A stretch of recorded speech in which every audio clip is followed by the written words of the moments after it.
2005 बॅचचे dashing IAS अधिकारी तुकाराम मुंढे, 21 वर्षाची service आणि तब्बल 25 ट्रान्सफर, पण तो बाणेदारकांना एकदाही वाकला नाही. मे महिन्यात FD ची सूत्र हाती घेतली आणि फक्त 3 महिन्यात सिस्टमला हादरवून सोडणारी स्ट्रिक्ट ऍक्शन घेतली. बनावट पनीर, सिंथेटिक दूध, अस्वच्छ किचन्स, मोठी ब्रँड असो वा थेट मुंबई हायकोर्टचं कॅन्टीन, रूल मोडला की कारवाई पक्की. विषय संपला, टॉपिक क्लोज.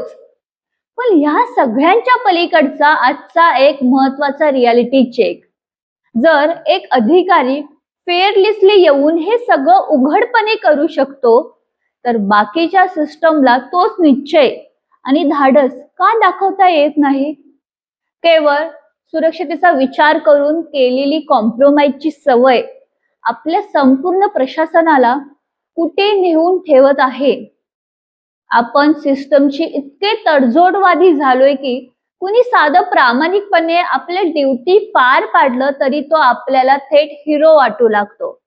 हा तर आपल्याकडच्या व्यवस्थेचा सगळ्यात मोठा आणि डोळ्यात अंजन घालणारा आरसा आहे.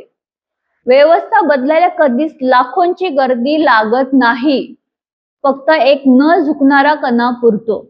पण खरा प्रश्न आज हाच उरतो की हा निग्रह आणि प्रामाणिकपणा प्रत्येकामध्ये कधी दिसणार?